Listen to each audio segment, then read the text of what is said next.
اس میں پاس ہونے کے بعد لوگ IAS IPS وغیرہ بنتے ہیں۔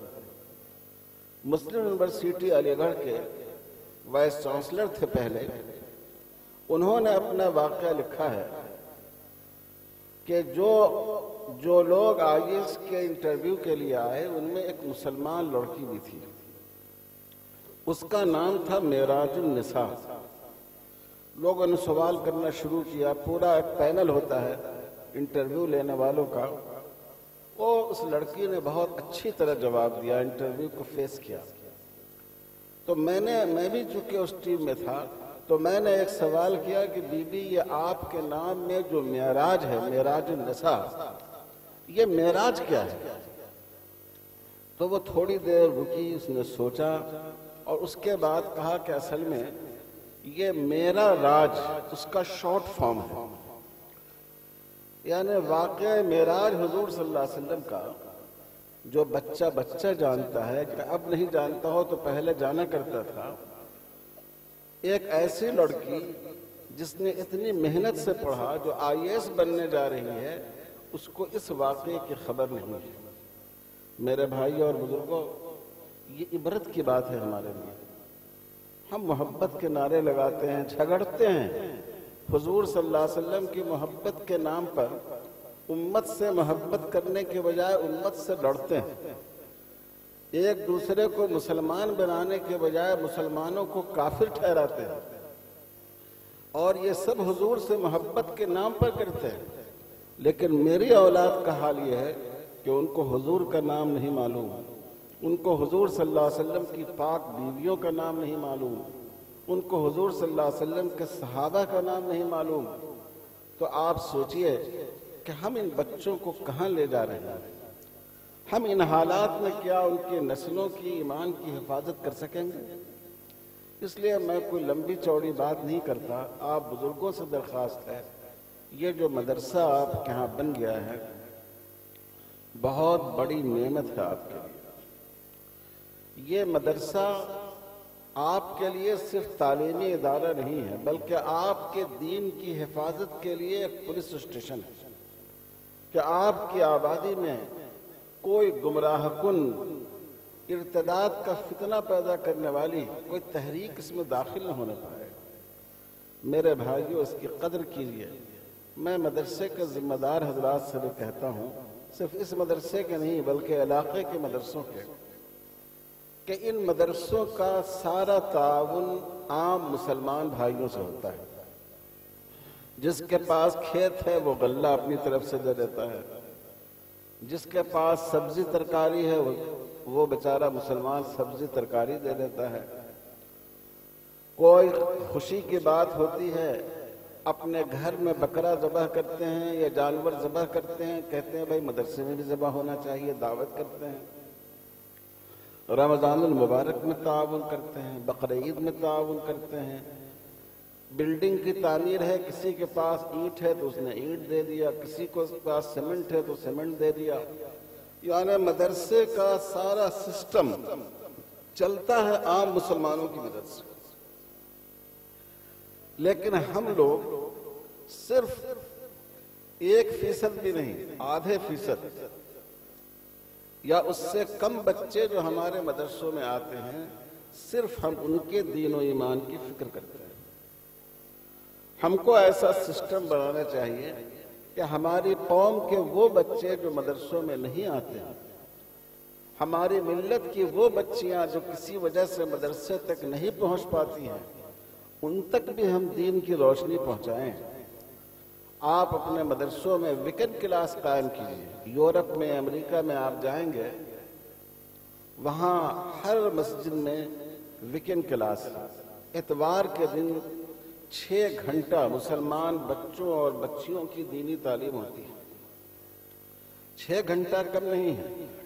اگر آپ نے کسی بچے کا 6 گھنٹہ لیا تو گویا آپ نے روز اس کو 1 گھنٹہ پڑھایا۔ اس میں آپ اچھی خاصی تعلیم دے سکتے ہیں۔ آپ اس کی فیس لیں، آپ اس کو دلچسپ بنائیں۔ یہ ہم جلسوں پر کتنا خرچ کرتے ہیں، لاکھوں روپے خرچ ہوتا ہے۔ دیکھیے اتنا عظیم الشان پنڈال اور پھر سارے اخراجات۔ آپ غور فرمائیے کیا ہم اپنے ان بچوں کے لیے دینی معلومات کا انعامی مقابلہ نہیں کرا سکتے؟ آپ بستی میں اعلان کر دیتے کہ فلاں عمر سے فلاں عمر تک بچوں کے لیے بچیوں کے لیے سیرت کا مقابلہ ہوگا، 100 کوشچن آپ بنائیے، اس کا اشتہار اپنی بستی میں اور ارد گرد کی بستی میں تمام چسپاں کرا دیجیے، اس پر انعام مقرر کیجیے۔ جو اول انعام لائے گا اس کو ہم 5,000 دیں گے، جو دوسرا انعام لائے گا اس کو ہم 2,000 دیں گے، جو معمولی درجے سے پاس ہوگا اس کو 1,000 روپے دیں گے۔ 50,000 روپے میں آپ کا یہ پروگرام ہو جائے گا، لیکن اس 50,000 روپے میں آپ کی بستی کا جو نوجوان بچہ ہے، جو نوجوان بچیاں ہیں ہماری، سینکڑوں بچیاں حضور صلی اللہ علیہ وسلم کی پوری سیرت کو پڑھ لیں گے، اس بہانے وہ سیرت پڑھ لیں گے اور ان میں دین کا شعور آ جائے گا۔ ایک مقابلہ آپ رکھیے، نماز کے مسائل انعام مقرر کیجیے، بچیوں کے لیے ان کی مناسبت سے عنوان مقرر کیجیے، چھوٹا سا بکلٹ شائع کیجیے، کوشچن پیپر بھی بنا دیجیے، ان کا امتحان لیجیے، اس بہانے وہ اس پورے لٹریچر کو پڑھ لیں گے اور آپ کے گاؤں کے کم سے کم 80% بچوں کو ضروری مسائل معلوم ہو جائیں گے۔ تو میں مدارس کے ذمہ داران سے درخواست کرتا ہوں کہ قوم ہماری جو ہماری ساری ضرورتیں پوری کرتی ہے، سوئی اور دھاگے سے لے کر بلڈنگوں تک سارا کام ہمارے جو مسلمان کرتے ہیں، ہماری بہنیں کرتی ہیں، ہمارے بھائی کرتے ہیں، تو ہمارے پاس ان کو دینے کے لیے کیا ہے؟ ہمارے پاس ان کو دینے کے لیے بس صرف تقریریں ہیں کہ ہم نے تقریر کر دی، آپ نے تقریر کر دی، کچھ نعتیں پڑھا دی گئیں، اور گھر جاتے جاتے نہ تقریر کا ایک لفظ ان کو یاد رہتا ہے، نہ نعت کا ایک مصرع یاد رہتا ہے۔ میرے بھائیوں اور بزرگوں، ایک تبدیلی ہم کو اپنے سماج میں لانے کی ضرورت ہے، اور سب سے بڑا مسئلہ یہ ہے کہ ہم اس بات کی فکر کریں جیسے ہمارے باپ دادا نے ہمارے لیے دین اور ایمان کو چھوڑا ہے، اسی طرح ہم اپنے بچوں کے لیے صرف کھیت پتھار میں چھوڑیں، ہم ان کے لیے ایمان کی دولت بھی چھوڑیں، ہم ان کے لیے دین کو بھی چھوڑیں۔ تو علاقے کا علماء کی ذمہ داری ہے کہ وہ بیٹھ کر ایک ایسا سسٹم بنائیں۔ آج کل ایسے بہت سے طریقے ایجاد ہو گئے ہیں کہ کم وقت میں ہمارے بچوں کو اور بچیوں کو بیسک دینی معلومات دی جا سکیں، اس طرح ہم ان کے ایمان کو بچائیں گے۔ دیکھیے، عمل کی کوتاہی سے انسان میں برائی پیدا ہوتی ہے، اور ایمان کی کوتاہی سے انسان کفر کی طرف چلا جاتا ہے، مرتد ہو جاتا ہے۔ ایک بچہ نماز نہیں پڑھ رہا ہے، اب نہیں پڑھ رہا ہے، ہو سکتا ہے 10 سال بعد اس میں تبدیلی آئے۔ آج اس نے داڑھی نہیں رکھا ہے، 10 سال کے بعد داڑھی رکھ لے گا۔ لیکن اگر ایک آدمی کا اللہ پر یقین ہی کمزور ہو گیا، رسول صلی اللہ علیہ وسلم کی عظمت ہی اس کے دل سے نکل گئی، اس نے صحابہ کو پہچانا ہی نہیں، تو آپ اس بات کی امید نہیں رکھ سکتے کہ آج نہ صحیح 10 سال کے بعد یہ آدمی سنبھل جائے گا۔ اس لیے میرے بھائیوں اور بزرگوں، اس وقت بہت زیادہ اس پر توجہ کی ضرورت ہے۔ ہمارے ملک کی جو صورتحال ہے، یہ جو آپ دیکھتے ہیں فلاں پارٹی آئی، فلاں پارٹی گئی، اب اس مسئلے کا تعلق صرف گورنمنٹ بنانے سے نہیں ہے۔ اب جو اس وقت جو پارٹی اقتدار پر آنا چاہتی ہے، وہ اس کا منصوبہ صرف یہ نہیں ہے کہ حکومت ہم یہ کریں گے، اس کا منصوبہ یہ ہے کہ ہم حکومت اس طرح کریں گے کہ آپ کو اپنے رنگ میں رنگ دیں گے۔ آج ہی کل میں ہم نے اخبار میں پڑھا کہ بعض جگہ بی جے پی کے لوگ مطالبہ کر رہے ہیں کہ مسجدوں پر زعفرانی کلر کرایا جائے، اور بنارس میں انہوں نے کرایا۔ جب مسلمانوں نے اس پر اعتراض کیا تب پھر اس میں کچھ تبدیلی کی انہوں نے، یعنی چاہتے یہ ہیں کہ پوری قوم کو اپنے رنگ میں رنگ دیں۔ میرے بھائی اور بزرگوں، یہ بہت بڑی ذمہ داری ہے۔ اگر آپ نے اپنے بچوں کے لیے سب کچھ کیا، ان کی روزی روٹی کا بہتر سے بہتر انتظام کر دیا، لیکن ان کے دین و ایمان کی حفاظت کی فکر نہیں کی، تو اللہ کے ہاں ہم لوگ بچ نہیں سکیں گے۔ اللہ تعالی ہم لوگوں کو توفیق عطا فرمائے۔ مجھے یہ سن کر خوشی ہوئی کہ یہاں عصری تعلیم بھی رکھی گئی ہے. ہر مدرسے میں کم سے کم پرائمری تک سرکاری کاریکولم کے ساتھ دینی تعلیم ہونی چاہیے. 5th تک اگر بچے نے سرکاری نصاب کے ساتھ بنیادی دینی تعلیم حاصل کر لی تو اب وہ جو بھی پڑھے اور جہاں تک جائے انشاءاللہ مسلمان باقی رہے گا. لیکن اگر بنیاد ہی کو آپ نے چھوڑ دیا، پہلے ہم لوگوں نے اپنے بچپن میں دیکھا جب تک بچہ قرآن نہیں پڑھتا تھا اس کو اسکول میں شامل نہیں کیا، شریک نہیں کیا جاتا تھا. اب تو ابھی ہم کسی جگہ گئے تھے، میں نے کہا کہ شاید اب وہ زمانہ آئے گا کہ مائیں دودھ پیتے بچے کو اسکول کے حوالے کر دیں گے، اس لیے کہ 3 سال میں تو اسکول والے لے رہے ہیں بچوں کو. تو وہاں ایک صاحب نے کہا، میں پونے گیا تھا یا کہاں گیا تھا، ایک صاحب نے کہا کہ ہاں یہاں اس شہر میں ایک اسکول ایسا ہے جہاں 2 سال کے بچے کو بھی اسکول والے لے لیتے ہیں، کھلونے کے ذریعے، کھیل کود کے ذریعے اور ڈبے کے دودھ کے ذریعے ان کا وقت بہلاتے ہیں. اور ماؤں کو یہ سہولت ہوتی ہے کہ آج کل عورتوں میں بھی جاب کرنے کا جنون ہو گیا کہ وہ بھی سمجھتی ہیں کہ چلو بچے سے چھٹکارا ملا، ہم اپنی جاب کر سکتے ہیں، ملازمت کر سکتے ہیں. تو سوچئے ان حالات میں ان بچوں کے ایمان کا کیا ہوگا، ان کے دین کا کیا ہوگا. دودھ تو ڈبے کا پلایا جا سکتا ہے اور کھانا تو ہوٹل سے منگا کر کھلایا جا سکتا ہے، لیکن ان کے ایمان کی حفاظت کیسے ہوگی، ان کے دین کا بچاؤ کیسے ہوگا. اس لیے میرے بھائی اور بزرگوں، اس پر بہت توجہ کے ساتھ، دلسوزی کے ساتھ میں آپ سے کہہ رہا ہوں، بہت توجہ کے ساتھ اس پر سوچنے کی ضرورت ہے. اور حضرت یعقوب علیہ السلام کے سوال کو ذہن میں رکھنے کی ضرورت ہے کہ پورا خاندان اللہ کے نبیوں اور رسولوں کا ہے، لیکن پھر بھی حضرت یعقوب بے چین ہیں اور اپنے بچوں سے پوچھ رہے ہیں کہ میرے بعد تمہارے دین کا کیا ہوگا، کس کی عبادت کرو گے، تم توحید پر قائم رہو گے یا شرک میں مبتلا ہو جاؤ گے. تو آپ سوچئے کہ ہم کو کتنی زیادہ اس کی فکر کرنی چاہیے، ہم کو کتنا زیادہ اس کے لیے بے چین ہونا چاہیے. اللہ تعالی ہم سب کو اس کی توفیق عطا فرمائے اور یہ جو دینی ادارے ہیں ان اداروں کو ہماری نسلوں کے ایمان کی حفاظت کا ذریعہ بنائے. وصلی اللہ علی خیر خلقہ محمد وعلی آلہ وصحبہ اجمعین والحمد للہ رب العالمین. دعا درود شریف پڑھ لیجیے، دعا کر لیجیے. اللہم صلی علی محمد وعلی آلہ وبارک وسلم. ربنا ظلمنا انفسنا وإن لم تغفر لنا وترحمنا لنكونن من الخاسرین. اللہم وفقنا لما تحب وترضى. اللہم ثبت قلوبنا وقلوب ابنائنا على دینک دین الحق. اے اللہ ہم سب کے گناہوں کو معاف فرما دیجیے.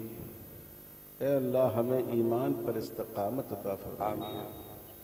اے اللہ ہماری نسلوں کو بھی ایمان پر قائم رکھیے.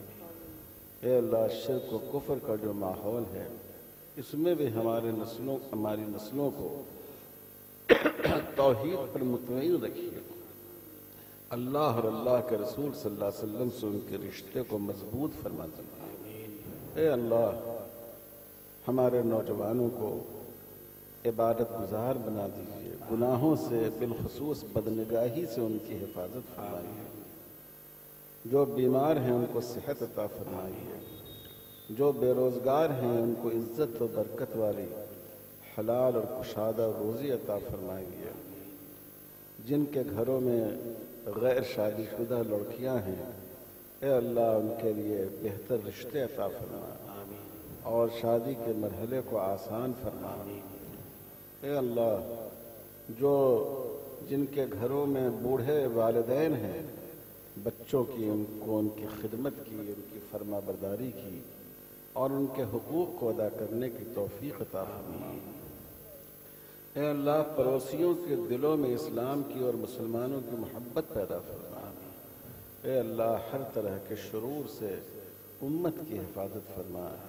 جان و مال کی حفاظت فرما، عزت و آبرو کی حفاظت فرما، ان کے روزگار اور جاب کی حفاظت فرما، ہر طرح کے شرور سے ان کی حفاظت فرما. اے اللہ ظالموں کو مسلط نہ فرما، اے اللہ ہم پر رحم فرما اور ایسے لوگوں کو ہم پر مسلط نہ فرما جو بے رحم ہوں، جو بے رحمی کرنے والے ہوں، جو اسلام سے اور مسلمانوں سے نفرت رکھتے ہوں۔ اے اللہ اس ملک کے حالات کو اسلام اور مسلمانوں کے موافق بنا دیجیے، یہاں دعوت کا، اسلام کی حفاظت کا ماحول پیدا کر دیجیے، ہر طرح کے شرور سے مسلمانوں کی حفاظت فرمائیے۔ اے اللہ جن بچوں کا حفظ مکمل ہوا ہے ان کو الفاظ قرآنی کے ساتھ ساتھ ان بچوں اور بچیوں کو معنی قرآن کا بھی حافظ بنا دیجیے، احکام قرآنی پر بھی عامل بنا دیجیے، ان کے حفظ کو ان کے والدین کے لیے صدقہ جاریہ بنا دیجیے، جنت میں داخلے کا ذریعہ بنا دیجیے، دوزخ سے حفاظت کا ذریعہ بنا دیجیے۔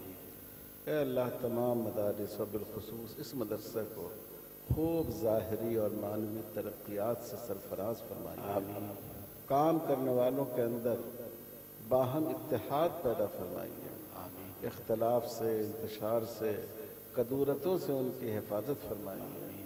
اے اللہ مسلمانوں کی صفوں میں وحدت پیدا فرما دیجیے، مسلکی جھگڑوں سے، ذات پات کے جھگڑوں سے، گاؤں اور محلے کے جھگڑے سے، اے اللہ ان جھگڑوں سے مسلمانوں کی حفاظت فرما دیجیے۔ اے اللہ اس ملک کے جو حالات ہیں ان حالات کو بدل دیجیے، ان کو بہتر فرما دیجیے۔ اس ملک میں بڑے بڑے اولیاء اللہ، حضرت خواجہ اجمیری، حضرت شاہ نظام الدین اولیاء، حضرت بختیار کاکی، کیسے کیسے صوفیاء، مشائخ اور محدثین پیدا ہوئے، ہمیشہ اس سرزمین کا رشتہ اے اللہ اللہ کے دین سے قائم رکھیے۔ اے اللہ اس مدرسے کی تعمیر کا جو ارادہ کیا گیا ہے ہمارے ہاتھ خالی ہیں لیکن آپ کے خزانے غیب میں کوئی کمی نہیں۔ اے اللہ اس کی تعمیر کا سر و سامان فرما دیجیے، لوگوں نے جو سوچا ہے اس سے بڑھ کر سامان فرما دیجیے، جن جن لوگوں نے اس وقت تعاون کیا ہے اے اللہ ان کو اس کا بہترین اجر عطا فرمائیے، اس کو قبول فرما لیجیے، جس مقصد کے لیے کیا اس مقصد کو پورا فرما دیجیے۔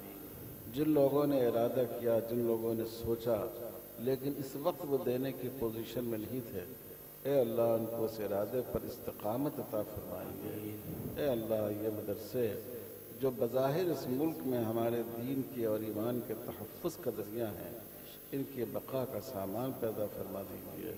اے اللہ حکومت اور مختلف اسلام دشمن عناصر ان مدارس کو نشانہ بنانا چاہتے ہیں اور بنا رہے ہیں، ان کے شرور سے مدرسوں کی حفاظت فرمائیے، ہمارے مدرسوں کی، ہماری مسجدوں کی، ہماری خانقاہوں کی، ہمارے دینی کاموں کی، جماعتوں کی، ہمارے دینی مراکز کی، ہمارے علماء کی، ہمارے نوجوانوں کی، ہماری خواتین اور ماں بہنوں کی، اے اللہ ان سب کی ہر طرح سے حفاظت فرمائیے۔ اے اللہ جو مانگا وہ بھی عطا فرمائیے اور جو نہیں مانگا اور مانگنا چاہیے وہ بھی عطا فرمائیے۔ ہم میں سے جو بیمار ہیں یا ان کے متعلقین بیمار ہیں ان کو صحت کاملہ عاجلہ مستمرہ عطا فرمائیے۔ جو لوگ ماضی قریب میں گزر گئے یا کورونا کے وبا کے درمیان گزر گئے خصوصاً، اے اللہ تعالیٰ ان کی بال بال مغفرت فرمائیے۔ جو بچے یتیم ہوئے، جو عورتیں بیوہ ہوئیں، اے اللہ ان کا تکفل فرمائیے، غیب سے ان کی مدد فرمائیے، ان کی کفالت فرمائیے، ان کے بچوں کی تعلیم کا سر و سامان فرما دیجیے۔ اے اللہ ہم سب کو اپنی اطاعت و فرما برداری والے اعمال پر قائم رکھیے اور گناہوں سے بچنے کو ہم سب کے لیے آسان فرما دیجیے۔ ربنا تقبل منا انك انت السميع العليم وصلى الله على خير خلقه محمد وعلى آله وصحبه اجمعين والحمد لله رب العالمين۔